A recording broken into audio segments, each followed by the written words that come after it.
I'm out of hell, my round. Yeah. The first day he gave me everything I wanted. He complimented me, he called me attractive, which, excuse me. Okay. I'm turning 21 so I can go into the clubs and shake some egg up with snakes. It's not so hard.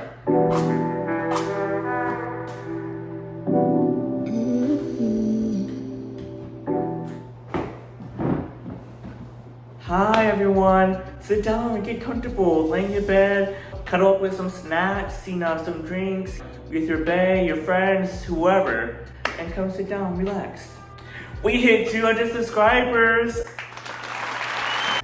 That is so freaking exciting. I have never thought about reaching 200 subscribers because I never thought I would get to that point because I've always started and, quit a YouTube channel. I have like, not kidding, like 6 or 7 failed YouTube channels. So I am trying to stick with this one because one, dinero. Yo necesito dinero para la universidad y un apartamento y la vida. La vida es tío, okay? So I need, but not only just for the money, but just to actually see myself grow because I've seen people who have YouTube channels as diaries just for fun, just to look at themselves, a year before and a year after and so on. So I just kind of want to do the same for myself. So because we have reached 200 subscribers, thank y'all for that, especially the YouTube Shorts community. I have decided to do a little Q&A just to, get to know me, get to know the small creator on the rise on YouTube, okay? So without further ado, let's get started. And by the way, I do have the questions on my laptop because I'm recording on my phone, okay? I do not have YouTuber money yet to afford a vlog camera, alright? Bear with me. Alright, and so these questions were derived from my Instagram stories. So if you're not following me on Instagram, what are you doing? So go follow me on my Instagram so you can get the insight on what I'm doing and how I am progressing as a content creator, and also, for little updates and just to, talk to me a little bit. The first one is, give us a little about me. So my name is Robert Davis Jr. I get that my name is not on the YouTube channel name. It's Divine Scorpio. I'm planning on keeping it that way, as you can see. But yes, my name is Robert, and I am a Scorpio. I am 19 years old, and I am a sophomore or a second year at DePaul University. And my major is Peace, Justice, and Conflict Studies with a minor in Spanish. And you may be wondering, oh, that major, I never heard of it. Yeah, it's really school specific. I don't think I can find anything anywhere else. I think I can find similar ones, but not like that one verbatim. So, dreams, goals, aspirations. Oof. This one I have had an innumerable amount of dreams, goals, aspirations throughout my whole entire life, and they are progressively changing. But my I get dreams, goals, and different. Dreams, goals, and aspirations are different, so I'm gonna try to separate it that way. My dream is for universal peace. That is like my ultimate dream. So that one day, future generations, my future generations, my lineage, my family, friends, etc., can not have to worry about any harm coming their way because of, a war, politics, religious reasons, etc., etc.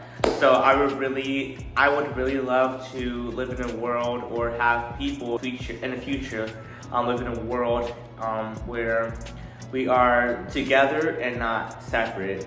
So there is that. Goals. My goals are to be as much of an influence as I possibly can.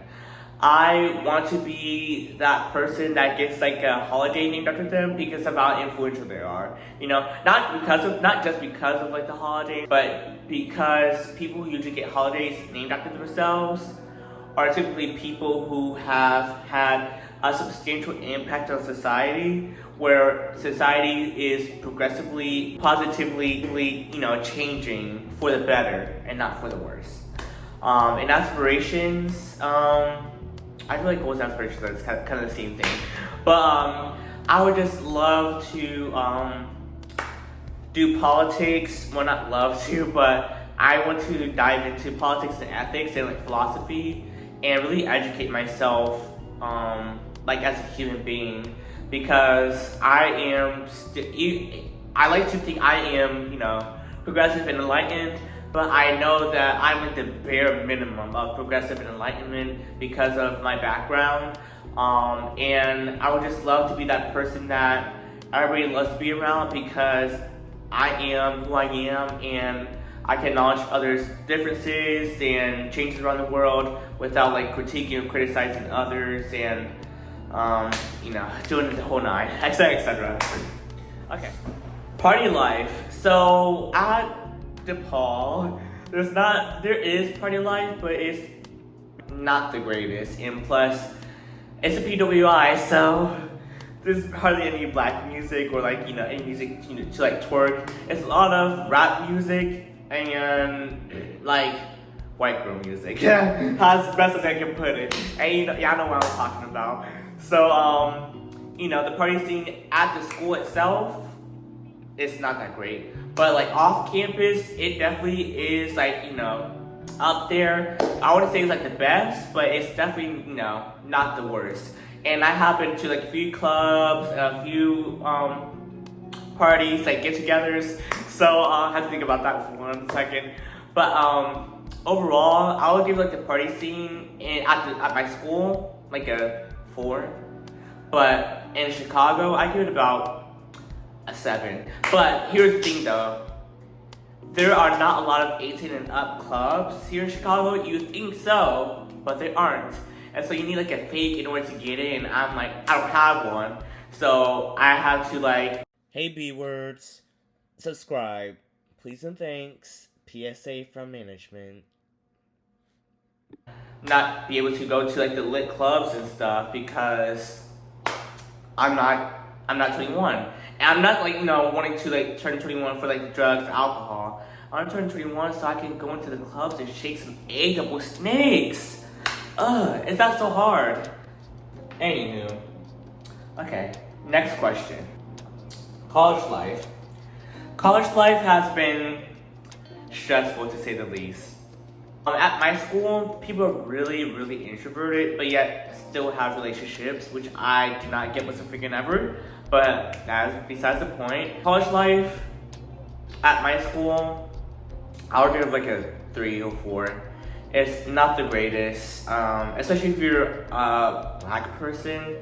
Like, it is incredibly hard to find people, well, first, like, from the black community, and also who are not, black, to, like, mingle and, like, intertwine yourself in. I mean, it's not, incredibly difficult, but it's hard to, like, balance it out, because you either end up, having too many black friends, or you have to, or you don't have enough, And, for some people, that ratio, changes, but, like, for me, I want to equally have, like, an equal distribution.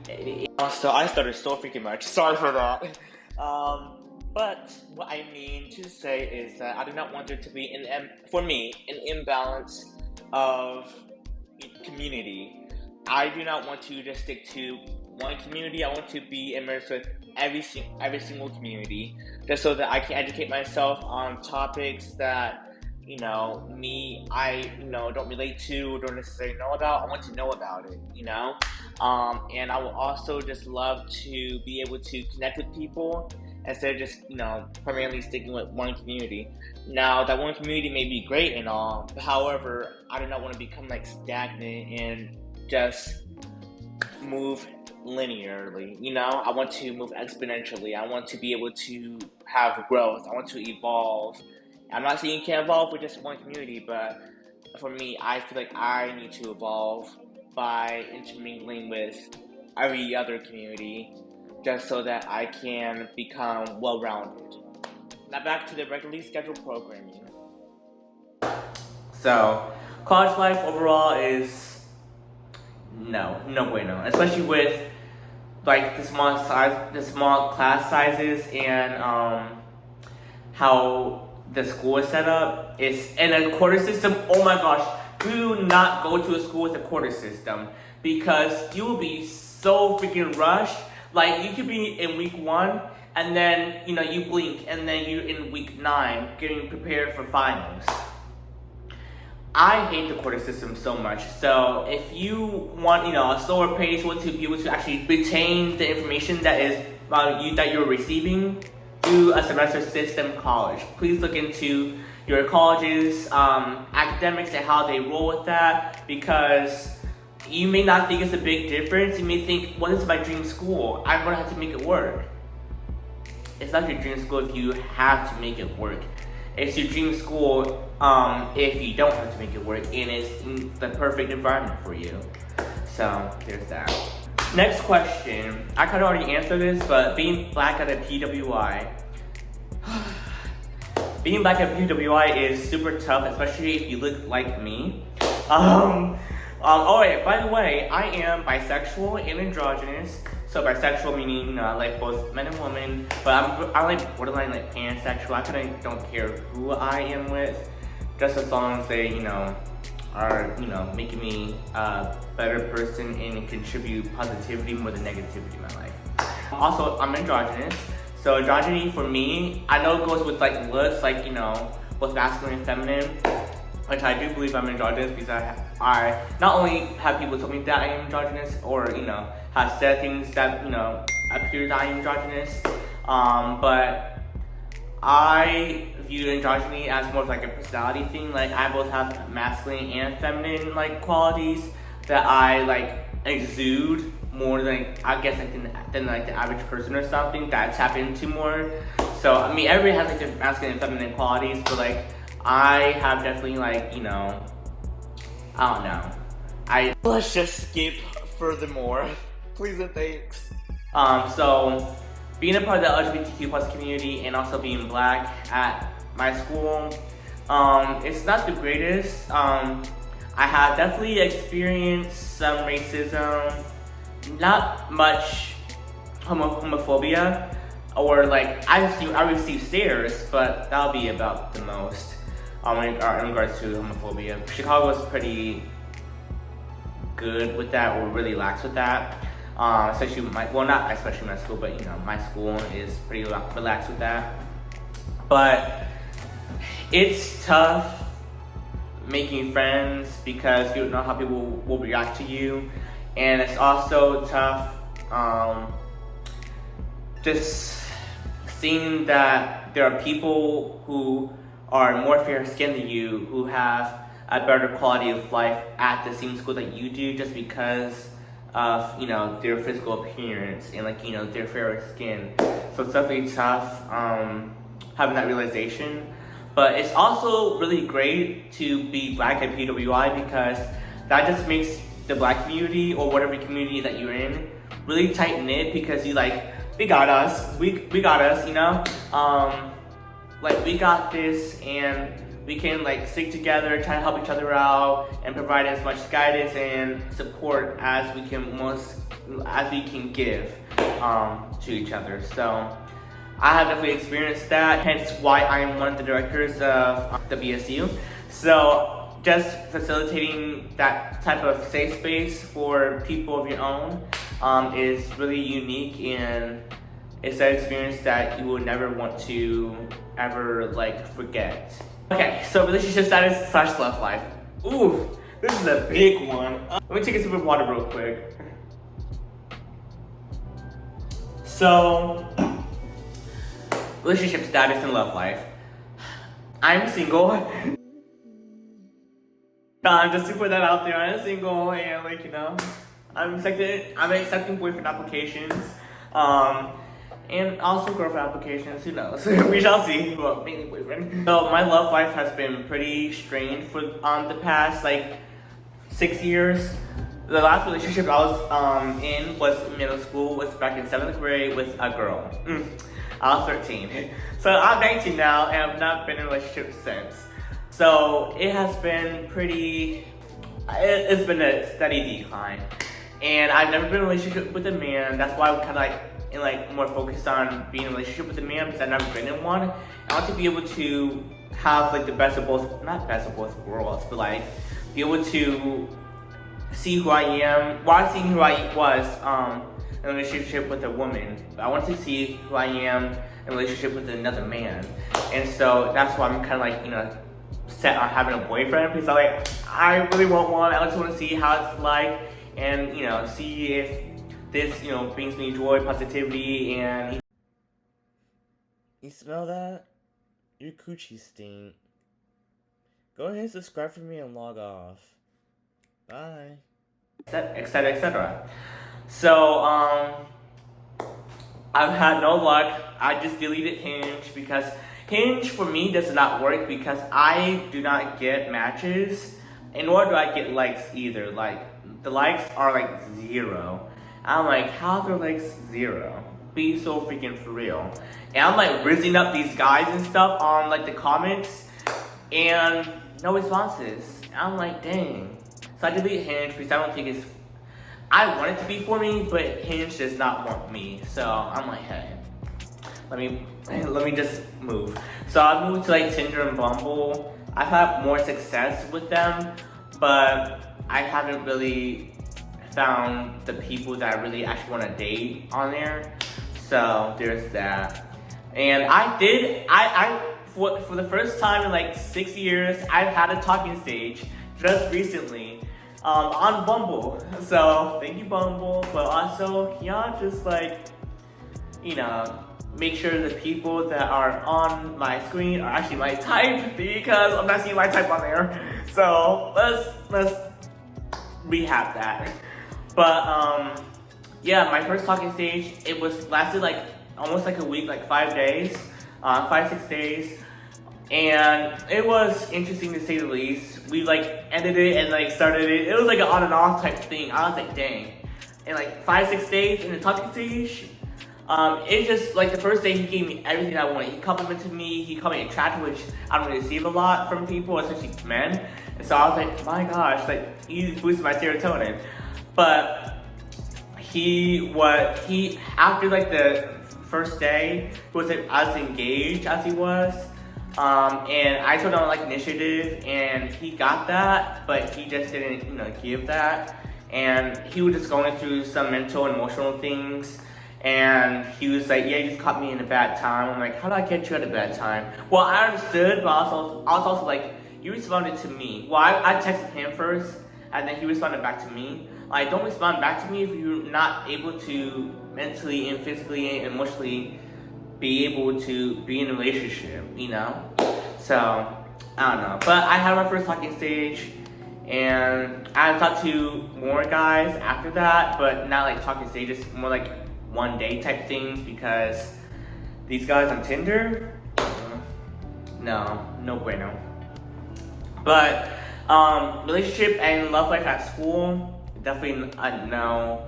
I have seen black gay couples. I have seen POC gay couples. I have seen white gay couples. I have seen heterosexual couples, like period and all spheres. I'm like, everybody's in a relationship except for me. But I thought of it as this way. I am not a mid person. My best friend, who's literally the beauty standard, white, blue eyes, blonde hair, a girl, literally the Aryan race, she has not been in a relationship either. Hey y'all, it's Editing Robert here. In this clip, I mean college best friend, not my actual best friend, because my actual best friend may see this, and she may be wondering, I'm not white and look like the Aryan race. Girl, I know. I confused you for my college best friend for some reason in this video. I don't know why. That water may have gotten to my head.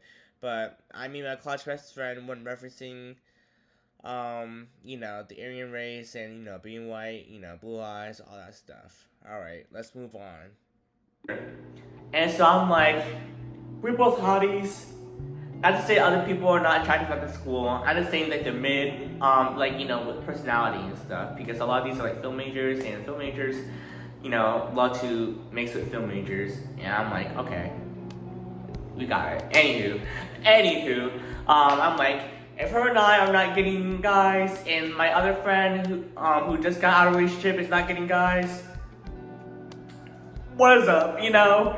So therefore, I think it's because we're not typically like mid people, and that I'm not saying everybody at my school is mid, but there are certainly more mid people than non-mid people. So I think that, you know, it just I don't know. And also like both of my friends are like really, why would I add it like they're right here? Both of my friends are like extremely pretty, like really gorgeous people and like intelligent and enlightened human beings.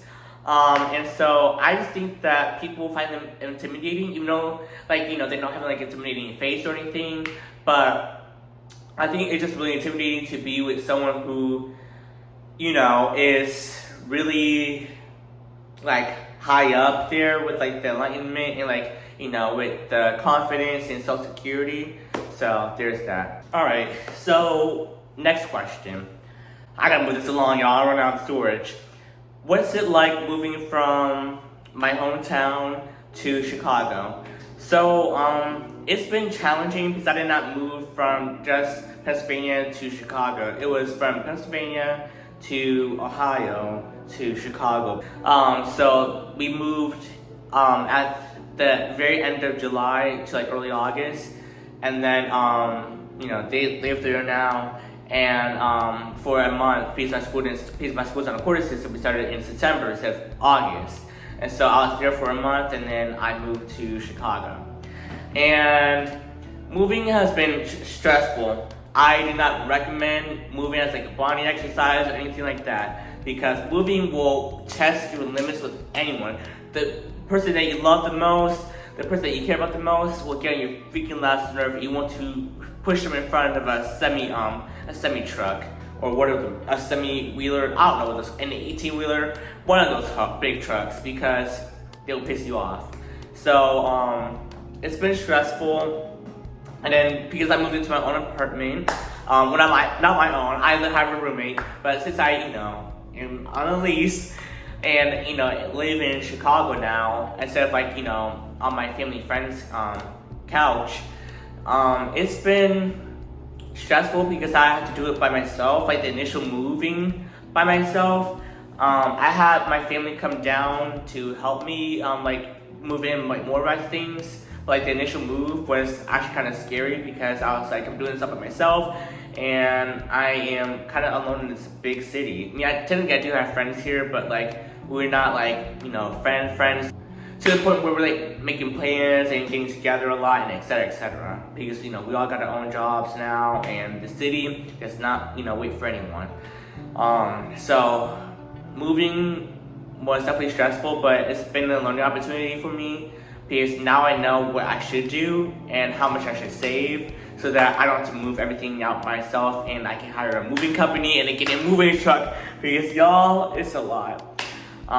It also taught me how to be like more minimalistic because, you know, moving out a lot of stuff is going to take a lot more time and maybe a lot more money and a lot more like manual labor.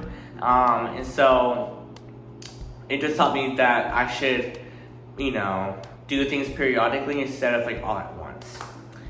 And this is from my friend. Well, all these comments are coming from like my friends, like, you know, associates. But my one friend, she asked me, where did you get your fashion sense / style from? That was a great question. I hate to say it, but from like social media, I use like things like TikTok and Pinterest mainly, but I also use a little bit of Instagram as well. But I just see people who I kind of look up to, and I try to, you know, take, you know, bits and pieces here and there. And I'm trying to adapt to more like business casual style, but I don't have the business casual money yet. So I'm like, I'm just doing what I'm doing. But my style has definitely evolved from like 18-year-old Robert to now Robert, which I'm like 19 going on 20 Robert. And my style has definitely gotten a lot more feminine, but it also has, I guess, progressed more. Because I have like color coordinated pieces, like, you know, this outfit. Because 18-year-old me or 17-year-old me, like, if I could put any images up of like my bad outfits, yeah, that was me. But look at me now. So I get my fashion and style from like social media, of course, but also like what I want to see in myself. Like, do I see myself wearing big gala dresses? So, like, do I go like more like with the classy route, or do I see myself wearing like streetwear and do like the more edgy route? So my fashion sense, I definitely get it from like all over the place, but mainly I try to envision who I want to be and what pieces fit me best. And it's a lot of trial and error, but I'm starting to like slowly like see some progress. Like I went from like bodycon, which I do not have a body to be conning, but I realized that my body is more suited for like an A-line shape. So I'm trying to look for like more A-line pieces to like, or like fit in flare dresses or pieces, because it adds shape and volume without having to like accentuate your body too much. All right, more questions. Let's get into the juicy ones now. Biggest turn-ons and turn-offs.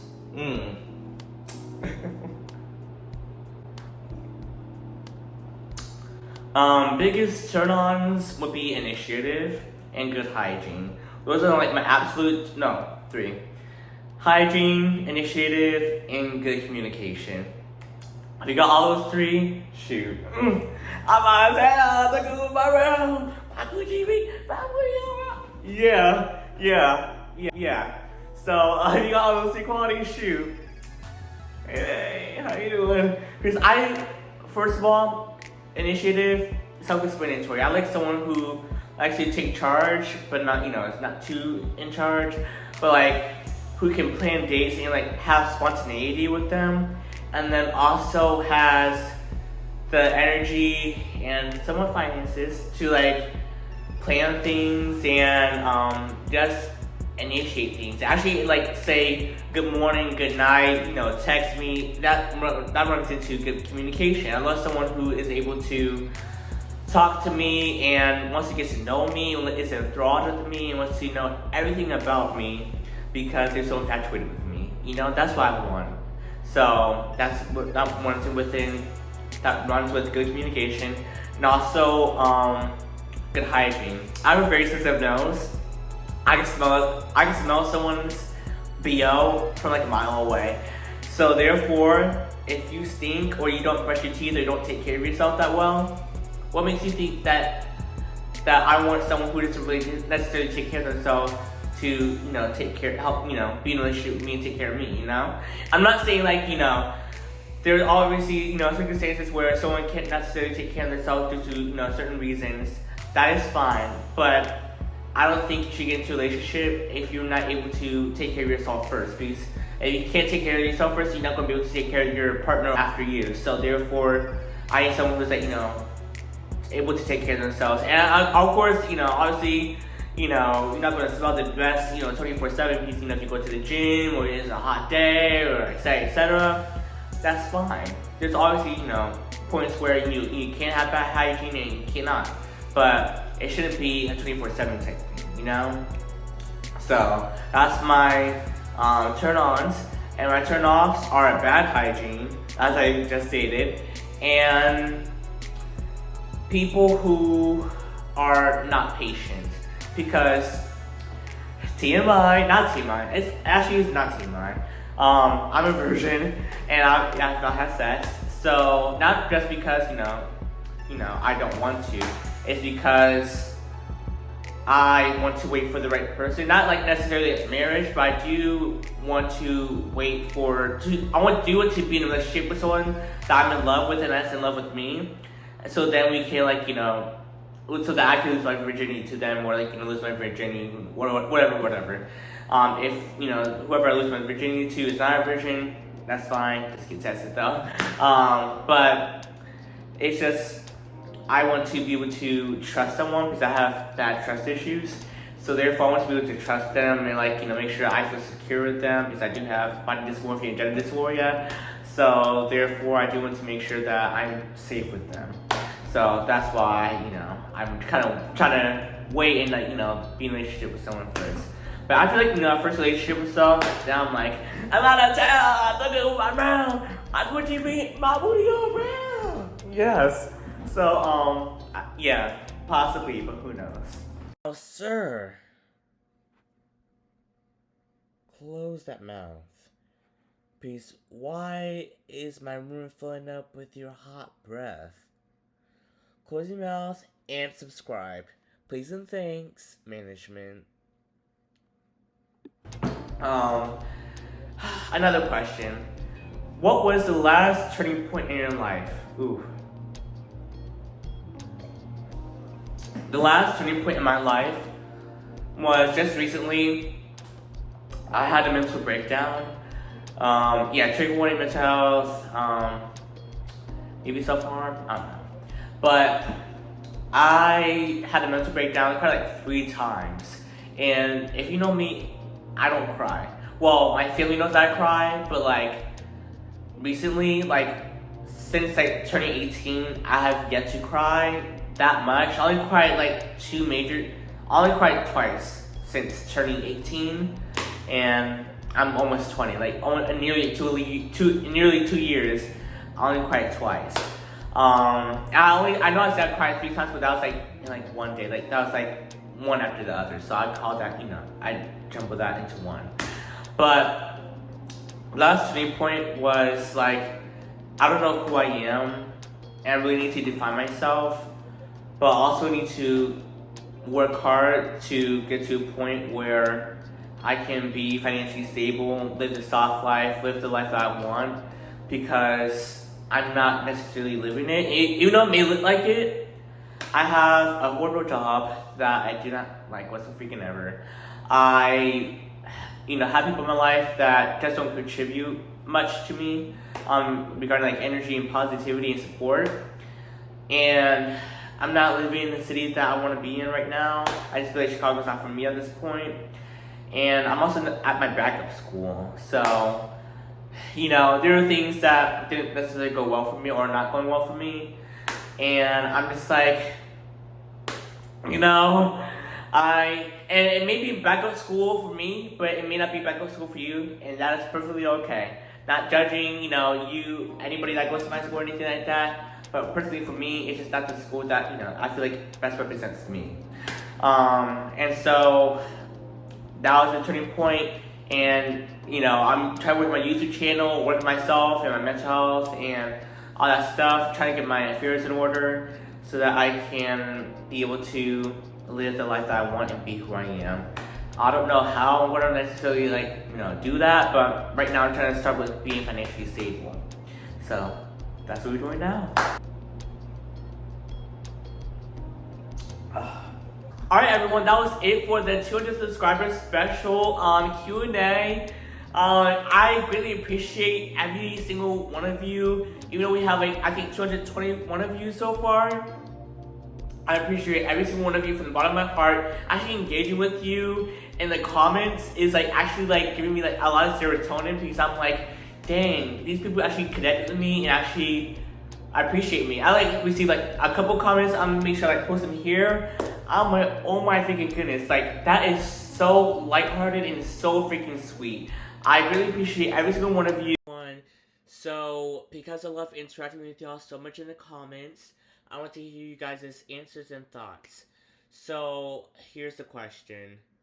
What advice would you give yourself or someone else very close to you at their lowest point of their entire life? So, again, what advice would you give someone or yourself at the lowest point of your life or their life? Alright, let me know down in the comments, and I should be able to respond with y'all, as soon as I possibly can.